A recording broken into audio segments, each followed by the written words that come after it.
Hello everyone and welcome to the Hidden Lives of Writers. My name's Fiona Snyckers and I'm joined by my co-host Gail Schimmel. Hello everyone. Gail, how has your writing week been? Yeah. Fiona, it's been bitty.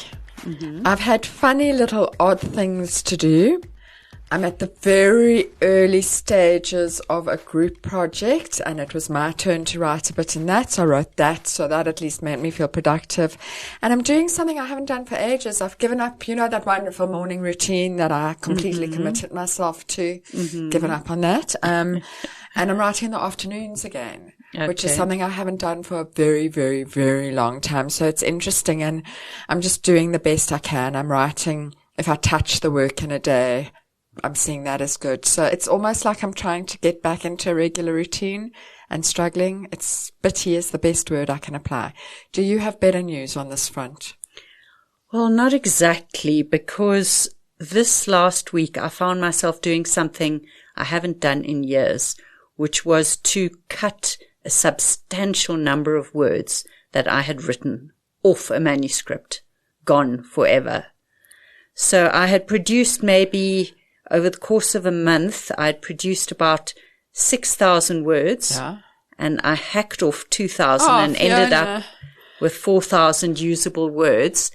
And I don't regret it, but I'm just wondering why I wrote those words in the first place. What was I trying to avoid, or, what did I think I was doing with those words that really were not helping anything? And that had to go.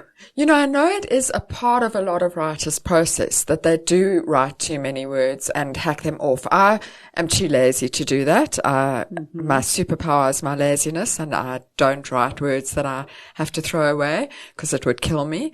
But I know it's a recognized process. So maybe you're experimenting with a new process? I think I like that spin on it. But, I used to do that as a younger and much more inexperienced writer. I would consciously overwrite, knowing that I was going to cut maybe 20,000 words and get it from 100,000 down to 80,000. And I wrote with that intention. And yes, I think then my natural laziness kicked in and I thought, no, this is a big fat waste of time. And now I write much more intentionally with the idea that these are not going to be cut. These words are going to stay. They're here to stay. And so having to cut those 2,000 words was a bit traumatic. I don't know quite what was going on in my head, but I hope I don't have to do it again.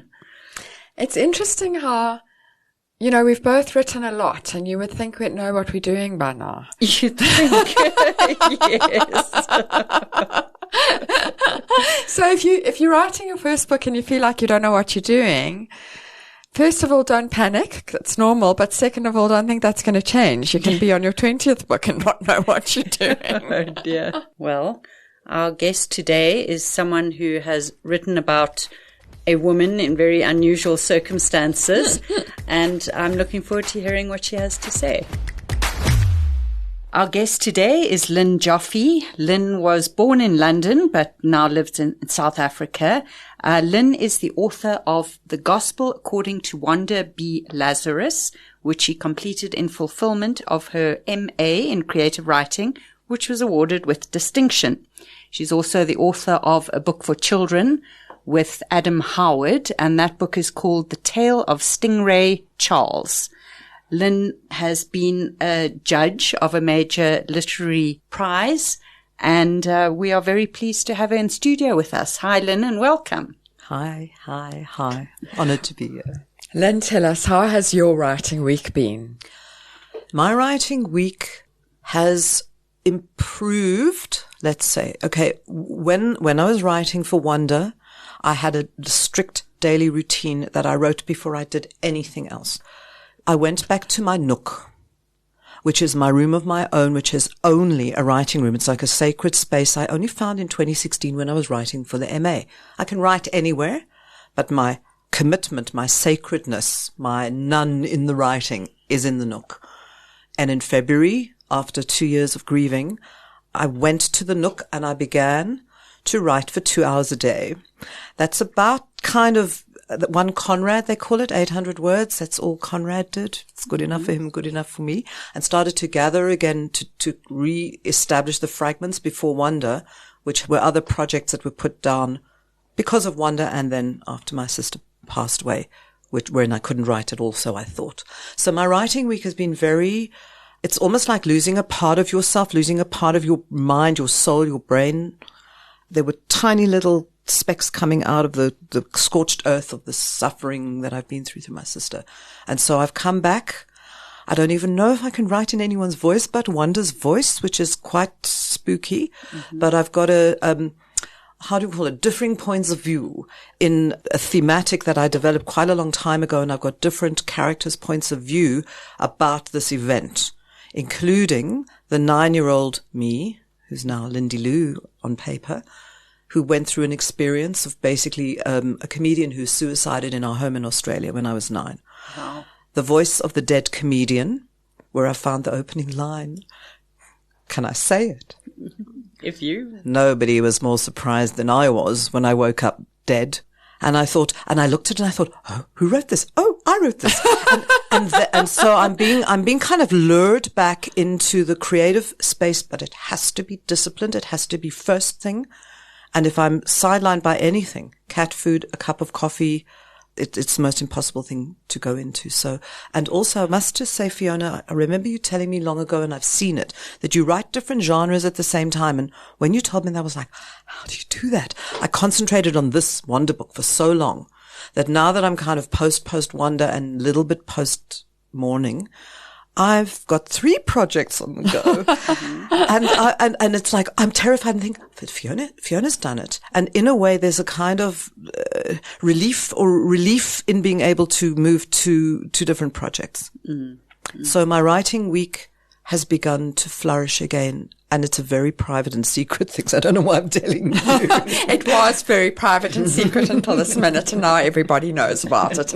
Can I ask, sorry, I can get bogged down in process, but I have to ask, tell us a little bit about the Nook. I want to know what the Nook looks like. What do you have in the Nook that inspires you to write? So interesting you ask. So we live in the smallest house on the highest hill in the lowest valley of Observatory. So we kind of in tree level. We live in the treetops. And there's a view of this treetop space to the south-facing garden that is actually a little sort of like a Lego block out of the house. And we used to have it as rocking chairs, and we thought we would eat breakfast there, and it never worked out. And in 2016, when my mother-in-law came to visit, and I was at the end of my second year of my MA, and I was in a crisis. I didn't want or need mother-in-law there, or anyone else or anything else. And it's when I began to write Wanda again after 2 years of MA. I started again. Any of you want to write, to start again with your notes. And so I have what I call an owl desk. I bought it from a, Kensington, one of those old desks. And I'd had a dream of an owl at a desk I just had. So my owl desk is there. And then behind me, there's now shelves of what was the PhD, a lot of short stories, and a computer with double screen, because that's how I have to write from a double screen, from like the archives into the present. I number everything AA, BB, CC, DD in my dates. When I get to ZZ, I start with AAA. So in other words, I have to have the writing equipment in front of me. And there are 2 windows which are barred because it's Joburg, but I can see past the jacuzzi, which is empty because of Eskom, onto this beautiful green where my kittens are now curious to come. And you can literally not swing a cat, you can swing a business chair. What do you call those? An ergonomic chair in a circle, and that's all who can reach and get in there. And there's a Chinese wooden screen, those like flappy screens that you undress in Western movies, to block me off from the rest of the room, because it's actually part of our lounge. That's okay. So let's go back to your former project, Wanda B. Lazarus. Can you tell us, for the listeners, the myth of the wandering Jew and why that has come to be regarded as an anti-Semitic trope these days? Okay, well, I'll have to presage it by saying that anti-Semitism is a very light sleeper. Not my words. Mm-hmm. Anti-Semitism has always existed. for whatever reason, the otherness of the people who existed for 6,000 years was, and I put in inverted commas, us. I happen to be of ethnically Lithuanian, Eastern European origin. And Gail and I have discussed this about how do you unbe Jewish. So in other words, from my culture, in my culture, I would like to explore the idea that antisemitism was given a metaphor in the Wandering Jew who was historically, but this is mythically historically, at the cross in fact, during the Via Dolorosa, Jesus' journey, who said, I thirst, and asked for some water from a soldier called Cartophilius or a shoemaker called Cartophilius who refused him his drink. He was thirsting, not just for water, but it was literal and figurative.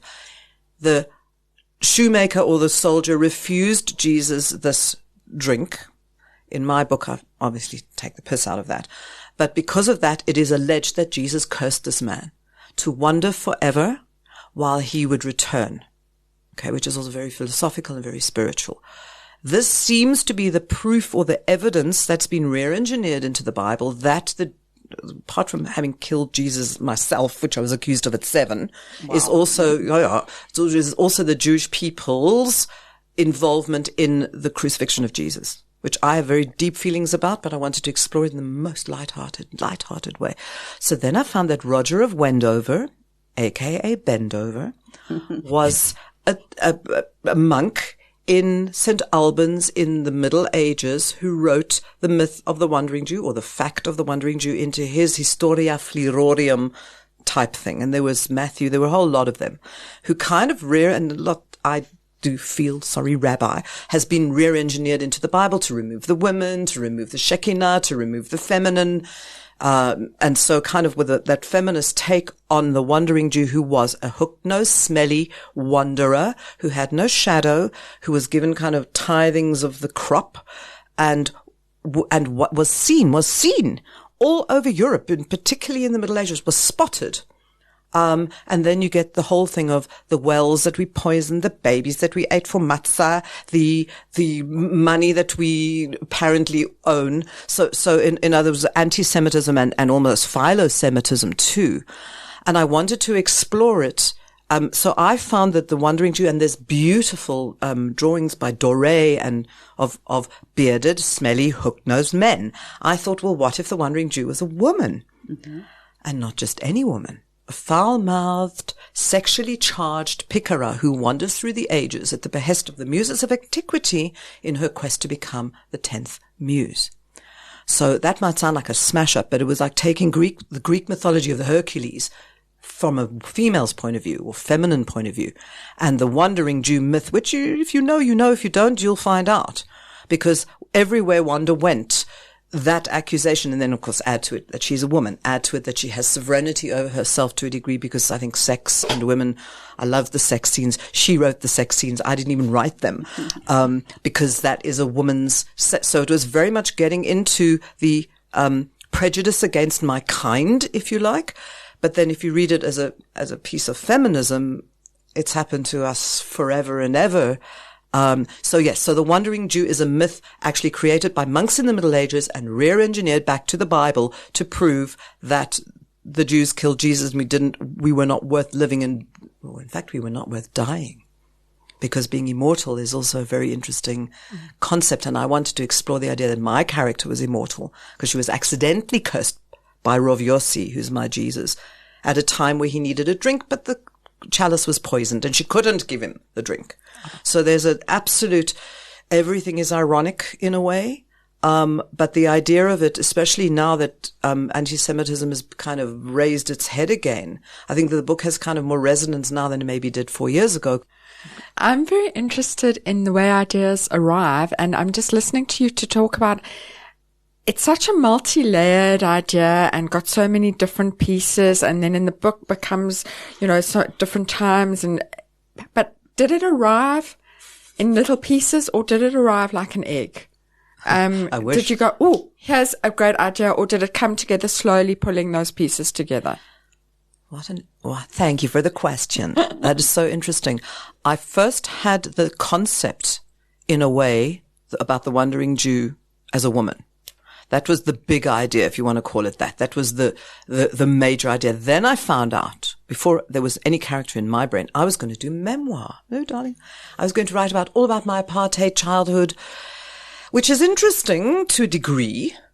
But the fiction took over when I found the face of the woman or the man, or the it, or the them who's on the cover, which was the face. She became a character. I'm sure you both know what this feels like. It started in memoir.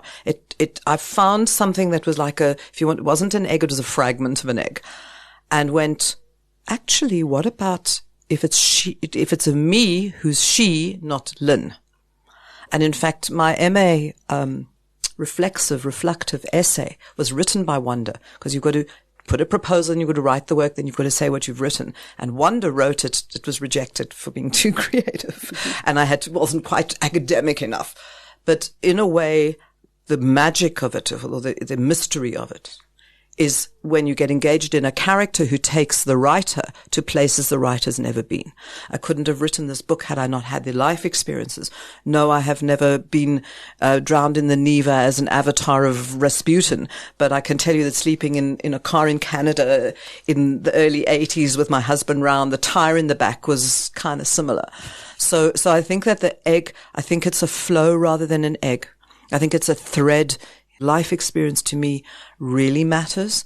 I don't know how people are able to write as youngsters, except from their own youngsterness. I can write it from any age that I am now. I don't know what it's like to be 90 yet, but I can write as a 9-year-old.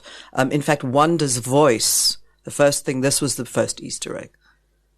I wrote voice for a year. That's all I did, was what she was thinking. And it became so navel-gazing that in year 2, and of course in the lectures, in the tutorials, everybody asks you questions, and we had Ivan Vlad and Philippa Yar and Michelle. We had the most amazing readers, which was actually, that was the fun fair where the Easter egg went. And there are people saying to you, like Vlad said to me, I do suggest that if you're going to do something like this, you must keep it a bit linear, because no one's going to know what's going on. I had Wanda become a dog. I heard her become a 400-year-old woman. She's archetypal, but she's archetypal with a human touch. And I think that because I was doing an MA, because I had to stroke my beard, I had to think about, it's almost like bifurcation of the brain, because there's the creative brain doing the work, and then there's the scientific kind of mistress of arts, hearing what people are saying. I used to type everything that everyone said. I drove them nuts. I can touch type as fast as they speak. So I absorbed it, like I inhaled this MA.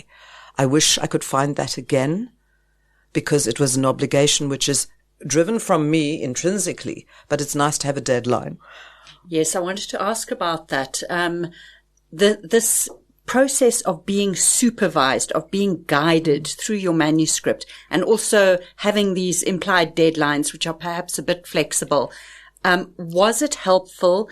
Did that supervision guide you in a positive direction? And would you want to go through that process again? I'm married to an ex-academic who's very clever. And I didn't tell him that I'd applied for this MA. And when I got in, I was ecstatic that I would have a kind of guardrails, if you like. Mm. And he said to me, what are you expecting from this MA? And I said, a literary therapist, because I go to therapy, a literary Elizabeth. And, guide my hand, take my hand, hold my hand when I'm down. He said to me, you're very likely to get overworked, underpaid, indifferent lecturers who give a shit whether you live or die. It wasn't quite as bad as that, but it was pretty much that. You get assigned a supervisor, which I had thought would be, the love of my life and my guide and my heart. You're alone in a dark room writing. And if you've got a deadline in 2 weeks' time and you know that you've got to read everybody's work, read everyone, research your own and write your own every 2 weeks, it kind of sharpens your pencil. So I think it was more about the discipline and structure than it was about the creative approbation, recognition, criticism even.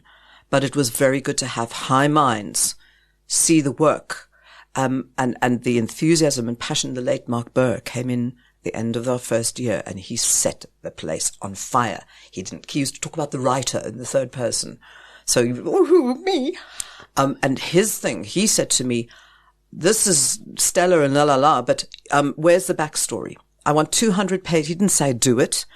I want to know where this character came from, what her grandmother ate for breakfast. Salman Rushdie, in his Midnight's Children, I think it is, writes 200 pages before you even get to the present moment.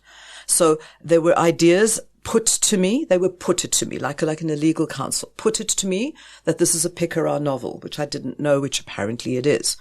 When I finished the MA, I couldn't put a picaresque out as a novel because there's no transformation. So things that I didn't know on an academic level, which would affect my creative flow, that was vital for me then. As I've told you both, at the end of 2020, when Wanda was published, the same academic husband said to me, so where's your next book, Lynn? And I said, can I have a Christmas day off? And I had wanted to think about it. I like the idea of Prof. Joffe.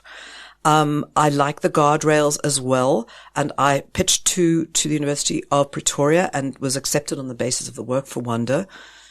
Spent the whole of 2021 marketing Wanda and writing a few short stories because that's what I was going to do. And then my sister got sick and I couldn't work for 2 years. I'm not doing my PhD anymore because I have an international agent now and she's expecting a manuscript at the end of June.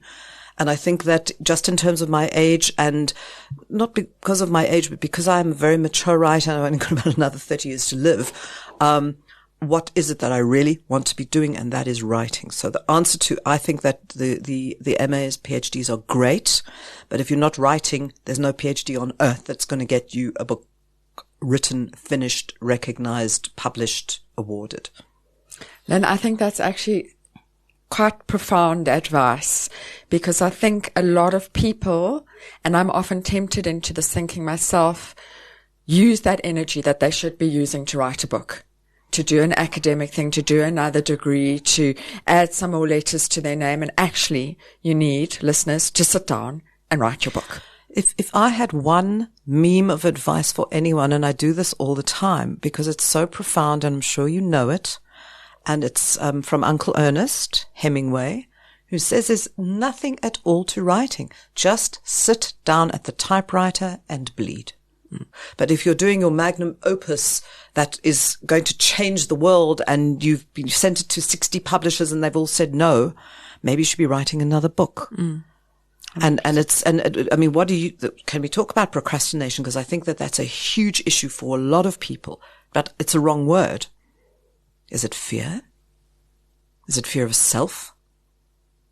I have found a whole new version of procrastination, which is writing procrastination, where I'm writing the actual book and the words I'm spewing are just words on the page because I'm scared to get into the meat of it. Because I know this is the acid test. This is where my novel is going to stand or fall on this.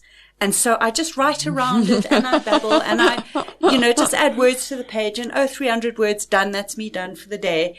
And then I go back and I cut all of it. And I realize that I was procrastinating on the page. Oh, that's and I don't know if either of you's had that. Do you ever talk to yourself and say, this is procrastination? Because when you go back to read it, how do you know that the words are not valid? How do you know that? It's so incredibly clear. I just delete the whole lot. I will sort of select and delete. I just in this last week deleted 2,000 words. Oh my God. Forever. Ouch. Gone. Not gone. at the writer's file even. Not saved in the Kill My Darlings file. Gone. And they needed to go. But I wonder if that, again, no effect on young writers, because you've got to do it whatever age you are, is being able to discern. Kawabata, who won the Nobel Prize in 1934, Chinese, I've read him in the English. He actually he writes fragments that he not found from his past in a shoebox, but the writings that we've got, I'm not talking about maybe novels, maybe just it's flash fiction of 100 years ago, and finding a piece that sings or zings. If it didn't fit into that book you were writing, would you be able to take it somewhere else for a walk, to a short story or another piece? It's magic, eh? Yeah, I would never procrastinate on the page because I am far too lazy to write 2,000 words that I'm going to throw away. My laziness is my superpower. It would protect me from that. Lynn, I want to stop us a bit before we get too deep and too into a very writerly conversation, because we haven't covered what we often cover, which is your superhero origin story. And you actually have a vibrant and well-established and well-known career in advertising. And I want you to talk a little bit just about not so much maybe the advertising, because then I might get distracted into my day job as well, and we really don't want that. But the move from advertising to writing fiction and the relationship between the two. Fantastic question. So a lot of people don't know what copywriting is. They think you in some sort of legal office.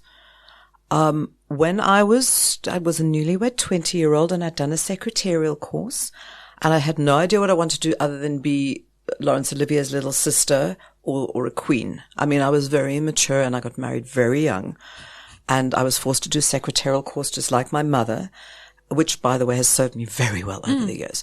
And I was temping, as they called it, and everyone was in town, and I went and I did dictaphone. And as I was dictaphoning, this word copy kept coming up. And I remembered left hand, right hand, left hand, right hand. What is this copy of which they speak? All I've ever been good at is English, speaking, writing. It's like kind of like, where did my journey begin? It began as a junior copywriter. I found out what it was. I drew my own stick figures. I left my secretarial temp, and I found myself a job as a copywriter. And if any of you out there have ever been one, everyone should train as a copywriter. You are given briefs, you rewrite them 30 times, you find the strategy, the objectives, the USP, all of that. When I was so I did that, and I call this the bleeding, breeding years, between 15 and 50 as a woman. From the time you get your period till the time menopause, ladies, just serve with grace. And it's almost in a way between those years that I worked and have worked. And when I went through perimenopause, which nobody talks about ever, it's not on any form. Oh, no, it's become a big thing to talk about, and I'm pleased to announce I talk about it all the time. Excellent. So I still ran the business, and then I went through kind of menopause, and I went through a kind of a rose period where the children's books started pouring out of me. The moment I couldn't conceive any longer, all these little books started getting born. But there was so from the copywriting discipline, I've often joked and called this book 100,000 headlines, because every word you write and every word, every and, every dot, is scrutinized, approved by people who don't have the same writing skills. So I'm kind of inured to criticism. But the discipline of maybe the 30 years in advertising let me have the Sitzfleisch to express something that was important to me and not briefed by anyone else other than myself. And I find that, you can say the segue, I don't know if anybody earns money out of literary fiction in this country. Hats off. And I was mistaken when I was told that millions of people would read my book, and millions of people haven't read my book because it's South Africa and it's a small bubble. And now that I have an agent, the book has aged like fine wine. But it's time to, and in fact, what's also interesting is now that I've had my say, can I die a happy woman? Because in a way, the energy that went into this book, and 9 muses who I then had, and I had Alison Lowry as my editor, who is my spirit animal, who found the potential in the book worthy. That was another 2 years. And so that was in a way, and I didn't know what an editor did, as opposed to a creative director never says, put the word and in there. He just goes, write it again. So in a way, my discipline and my structure, yes, there's talent, schmalent, everybody's got a talent. My sister had a talent, but she didn't have the discipline to put it into a construct. So the segue was, my business was going well. My staff were now the directors of the company in BEE space. It was beautiful. It was running, and I could take a little step backwards and do the discipline. I changed my office working hours so that I could work from 6 to 9 and still be at the office. I didn't always have to be at the office. We have a production company, so a lot of multicultural work got done. But it was like I kind of rewarded myself, if you like, with the indulgence of, not indulgence, but the necessity indulgence of writing the book that, there's nothing as painful as an unwritten novel deep inside you, or something like that. And so by actualizing that, I feel like I reached a peak. I think I've wasted, in inverted commas, my PhD time, but it hasn't been, because if you want to go there, the grief that overtook me in the diagnosis and death of my sister took death to a whole different level. Yes, I want to ask about that. What grief can do to the creative spirit, and whether there ever comes a time that one can access that grief and transform it into something creative. Rilke. What you've just said. So for those of you who don't know, my younger and only sister, full sister, was diagnosed with stage 4 cancer at the beginning of 2022 and passed away that end of that year. And I've now had a year of the post-death mourning, which killed me too. So I've kind of spent 2 years in a pre-anticipatory grief state and then a grief state. I had said to myself, I haven't written, I haven't read, I haven't done business. I reduced my office. I rented out the mansion and I went to Cyprus, which is where she passed 4 times. I went a 5th time at the end of last year, and I've kind of acted out the state I've been in, which also means if I couldn't get out of bed for 3 weeks, I just didn't. During that time from her and trying to put into the writerly space, I felt that I hadn't written anything. I was just in writing meds down and closing down the aspects of her life, and then we had to tidy up her life. If I look at it now, which is kind of like, I don't even know, 2 years later, a year later, it's later. I look back on that time, kind of, I want to say, forgive me, Lane, with a writerly eye. So all of what happened when she died, which was December 22, is that I started writing to her. Mm-hmm. I couldn't absorb, I couldn't process this loss without connecting with her. And so I've written to her, about her, and to all the adjectives, to her, about her, with her, because I took back some of her diaries, which were a lot deeper than we ever thought that she was. She was kind of the abandoned daughter. There's a myth which predates Christianity and Judaism and everything, from Mesopotamia, which speaks about the sun goddess Inanna and her dark sister. And the sun goddess gets a call to go to the dark sister, and she has to go through a whole lot of gates and divest herself of all of it. It's almost a kind of reverse Hercules myth. And while I was on the journey with my sister, it occurred to me that I was kind of tapping into this myth of the dark sister, light sister, which we always have been. She was a lot darker than me. She was a Sephardic throwback. My father passed out when she was born. I was the Gerber baby. You start seeing your life in a mythical way. And then she died. It was a lovely story, except she died. And I lived, but I thought I'd died. So, and I don't know if other writers experience this, but it was like, at some point, this will come into words. But for the 2 years that it wasn't in words, and I journaled. That's when I talk about the 2,000 words that you cut out. Really looking back at, and then I took myself, when she was cremated, she wanted to be brought back to South Africa. We got the ashes in a state. They didn't all fit in. I went to the beach. I let her ashes go, and I wrote. I went to a retreat on my own, and I must have written 20,000 words in those 2 days. I haven't had the courage to look at them again. But there might be something in there. It's almost as if when you talk about the closure or the meaning or the purpose of this death in my life right now. I wrote a book about a time-traveling woman who dies at the end of each chapter. She's hung, she's stabbed, it was so flippant. If I look at it now, please read it still because it's really funny. But it gave death a whole new depth. And nothing will ever be the same again. I hope it's not to be funny. I want to not entertain. I want to bring people to the understanding of what I'm experiencing. And because my sister was so funny, right until the end, we had the horror and we had the lightness. And because I was in a state of grace, that was also a state of shock, that was also a state of irritation. I don't know if there's a man with a beard in the sky who's got my sister in his arms. I can't do that. But the fact that you're living with death in life. Aphrodite is the goddess of love and death. My sister died in Cyprus, Aphrodite's island. There's another myth for you. So if you're asking me how it's changed, I imagine it has changed, but I don't know about it until I've re-fragmented what I'm really trying to say, which is not an advertising. I've always thought that I didn't write between my first book and my second book because I didn't have a good idea and because I was having babies. And I've just realized it was grief. My parents died around when my first baby was born. My parents died. And I've always thought the babies were the problem, that I was busy with the babies. But actually, I think it was grief. So you've given me an enormous insight.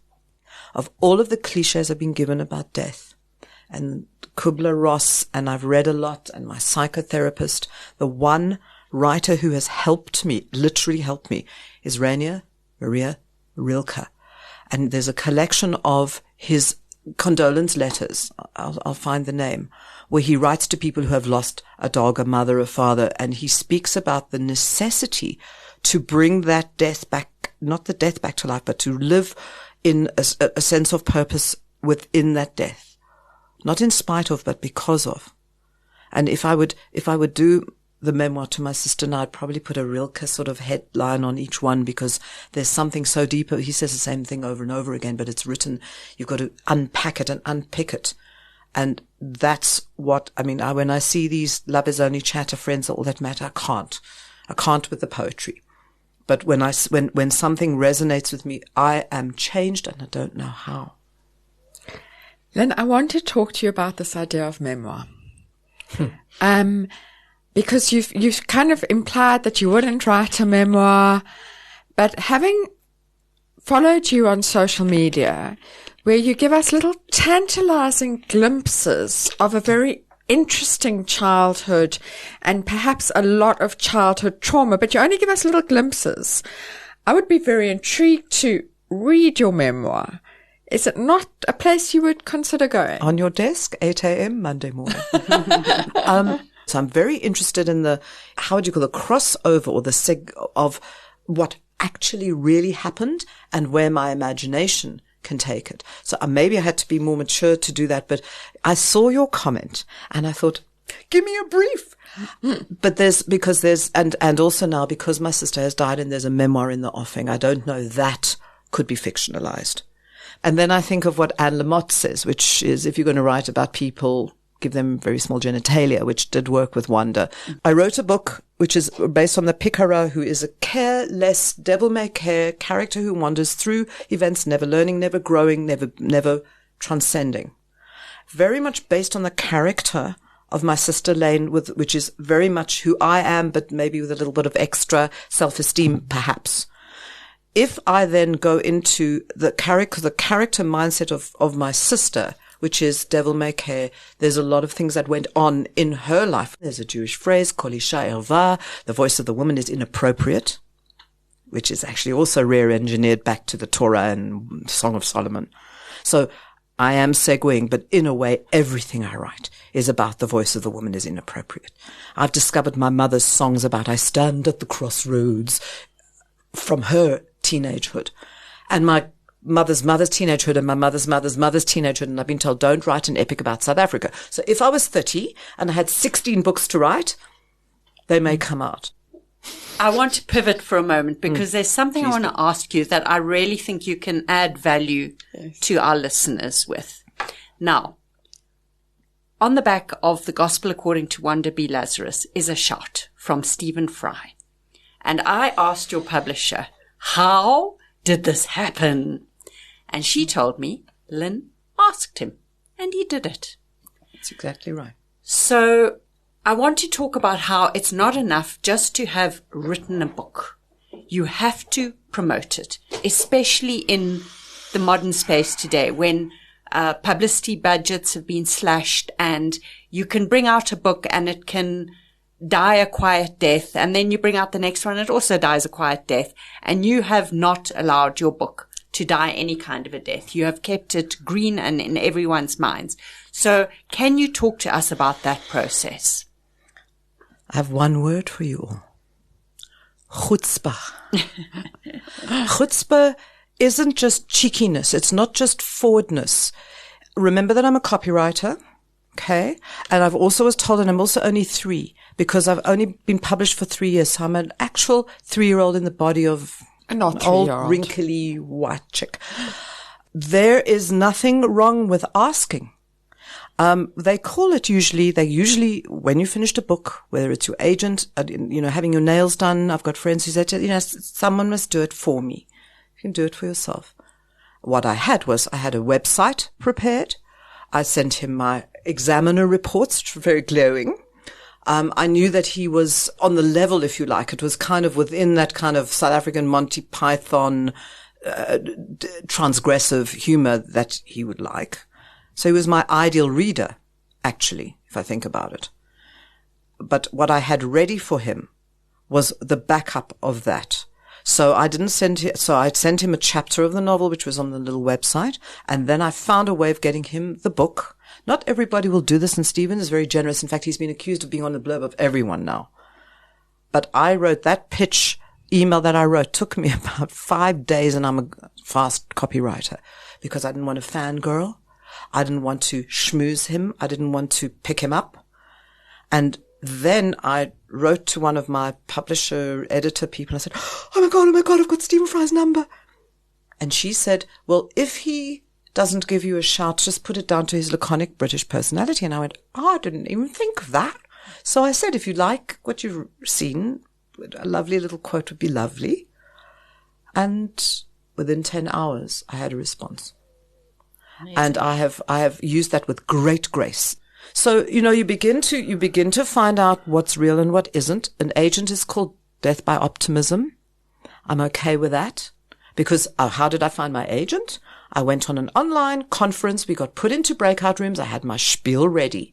If I speak to any author of any stripe, it's like when you said to me, tell me about the Wandering Jew. I have memorized that and I can break it apart to anyone in a lift. Oh, and it's funny. It's a tragicomic tale. And not everybody likes it. Not a lot of Jewish people like it. Not a lot of religious right. Although some of the religious right have said it's very nice to have a left-winger come with such a sense of humor. I was like, oh, lovely. I'm unafraid. It's made me unafraid. But then not everybody's got Stephen Fry's email address. So there was the chutzpah. He could have never responded. Did you know that Stephen Fry was Jewish when you did this? Because he's one of those quiet Jews. Stephen Fry is of ethnic Jewish origin. His mother is Jewish. His mother came out of the Holocaust. The children didn't know until they were very grown up, and it's all documented that she had come out. Had I chosen anyone, I'd like a gay, closet, Jewish, British comedian with a sense of transgressive humor. And he is my fairy godfather. Love it. Well, Lynn, we like to ask all our guests what they have been reading or listening to or watching lately that's made an impression on them. So the CCI Awards, which have just been awarded, Creative Industry Awards, I had to read many, many, many dozens of books to evaluate fiction, non-fiction, children's fiction, and publishers, which has just happened last weekend. So I had to take a deep and very icy dive into South African literature. I have to admit I read a lot, and I like, the foreign writers, and I like Japanese writers, and so I've kind of had a space in my schedule to raise my understanding and experience. Not every publisher entered, so there were a lot of books that I still need to read.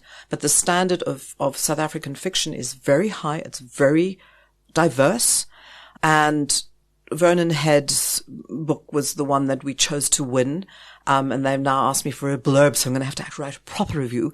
But it reminded me of Faulkner. It was voices. Also, I like this multiple voice idea where the voice of a seagull is a character. Mm-hmm. It just switches on my creative imagination. And then there's a great surge of South African writing. And I hope that it continues more than maybe just Afrikaans romance drama. There's books I'm looking forward to reading that I haven't had time for. But what do I read in my secret special space? I'm reading Rilke again, and I'm reading Rilke again, and I'm underlining, and I've got pink, green, orange. It's almost like I want to absorb him. I want to inhale him.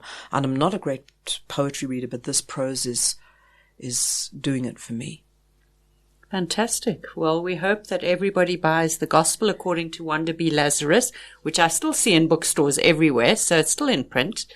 And we are very much looking forward to the next thing you bring out, and it's not crystal clear whether it's going to be memoir or fiction or a mashup, but we're looking forward to it. We're excited, and I was pleased to hear that there's a deadline in the mix, so you're going to be forced into doing it. So that is very exciting news. And then there's the audio book, which we've been working on for years, literally, which I'm voicing, which is also, I keep saying to Herlo, is this funny, Herlo? He says, it's funny, Lynn, carry on.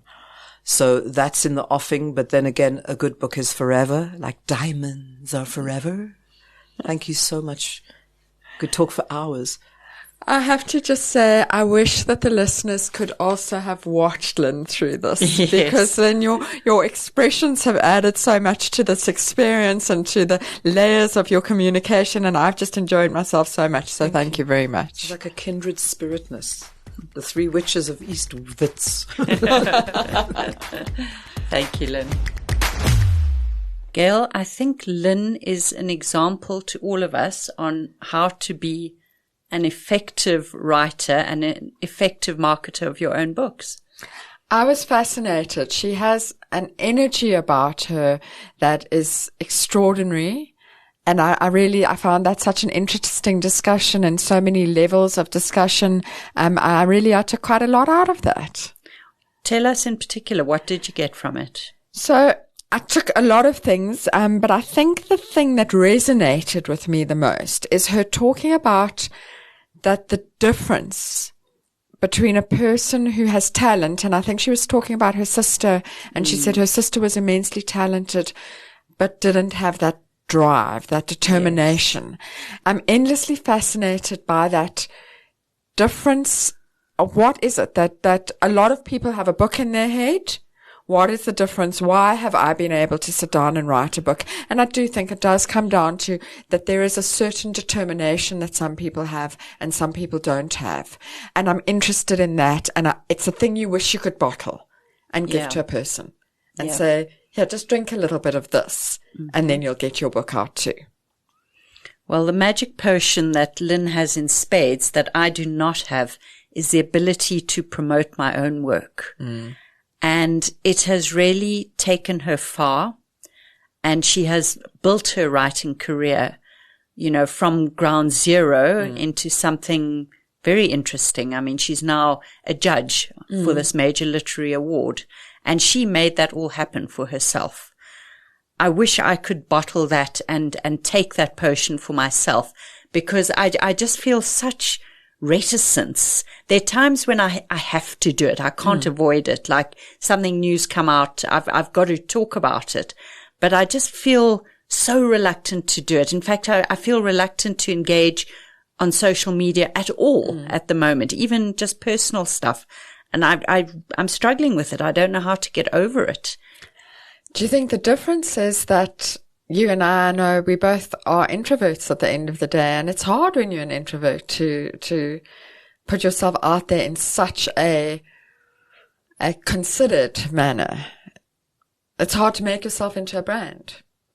It is hard, but why can we do this? Why can we host and run a weekly podcast, and that doesn't sort of suck our introvert energy in the exact same way? Very interesting. Maybe because we're actually just sitting here in a room speaking to each other. And somehow I just feel more comfortable sort of platforming other authors in a way. Maybe that's part of it as well. The inability to blow your own horn. And I think maybe a lot of us are brought up not to do that. And I think Lynn just has that, as she said, that chutzpah. That she's managed to work beyond that lesson that all of us are given, and women are given very strongly, of don't blow your own horn, don't be the tall poppy, all of those lessons. And even if they aren't given that to us deliberately, society gives it to us. It's very hard to stand up and go, I think I've done great work here, and I think everybody should read my great work. Yeah. And maybe Maybe we need to learn to do that, Fiona. I think we do. I really do, because no one else is going to do it for us. And I wrote a note here that she said, do it for yourself. No one else is going to do it. Absolutely. So, what have you been struggling with, or advice for readers, or what do you want to chat about today? So I want to chat about beta readers, which is the concept. Some people say beta. I think it's beta.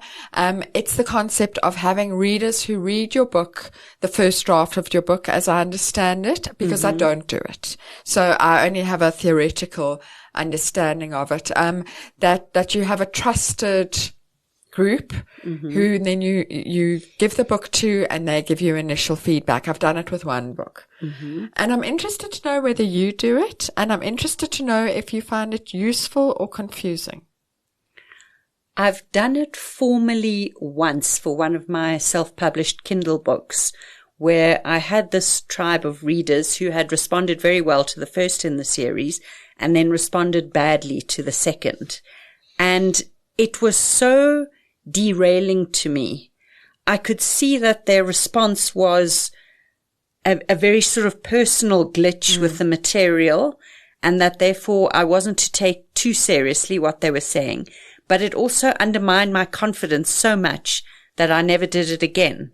But I have just in my life, my older daughter, my husband. I've mentioned before that Georgina Guedes did a first read of The Hidden, which was extremely useful. So I've got certain trusted people, but not a whole tribe of readers that I'll send a book to. And to what extent do you take the advice on board? So if Georgina says XYZ, do you then do XYZ, or do you filter it yourself? I take it very seriously, because she reads so many books and is such a good judge of a book, and also was coming at me with no kind of personal agenda or personal problems with the material. It was just pure helpful tips. So that kind of thing I can very easily take on board. And if my daughter says to me, "You've rushed the ending," which is my besetting sin, then I know I've rushed the ending. And even though I really don't feel like it, I've got to go back and flesh it out more. Is there a reason why you've stayed away from doing that? The one time I did it, I found it confusing. The reason I've come back to the question is because I had a very interesting insight from one of my first readers of my upcoming novel, and it's still at a point where it's in time for me to make very small tweaks, but that to some extent will address a discomfort she had with an aspect of the plot. And I thought it made me question, should I be doing this more? Should I be doing this more actively? Should I be seeking a trusted reader early in the process? Or is what I'm doing working for me? So I was interested to hear what you had to say on that. Do you do it for other people? Are you a trusted reader for other writers? I have recently done it for somebody, but it's not something I've done a lot. And it's something I would be quite scared of doing because it's hard. How honest do you have to be, you know? And what if the book is crap? And I really, really hate reading books, drafts by people I don't know. Right. That's the thing I actively avoid doing. Like I say to people, I will give you advice on how to write in the process of writing, but please don't make me read your unpublished manuscript. And it's because I think early in my career, I had a few experiences of reading utter rubbish and then not knowing how to say, this is terrible. Yeah. I've done it. I've actually been asked quite a few times by published authors to look at their work in progress and give them feedback. But I always just try to be constructive. I just try to give praise where praise is due, and you can always find something helpful or something good about manuscript, but also constructive help of what could be done to make this manuscript better. It's an interesting area, Fiona, and, you know, we're both struggling with our writing at the moment. One wonders if maybe letting more people into that world of writing is a way to solve some of these problems. I don't know. Jury's out on that. I'll get back to you. Well, if any of our listeners have read Lynn Joffe's work, The Gospel According to Wanda B, Lazarus, if you've encountered her on social media, if you have thoughts about anything we've been talking about, please get in touch. We're on all social media across the board, and we'd love to hear from you. You've been listening to another production from Solid Gold Podcasts.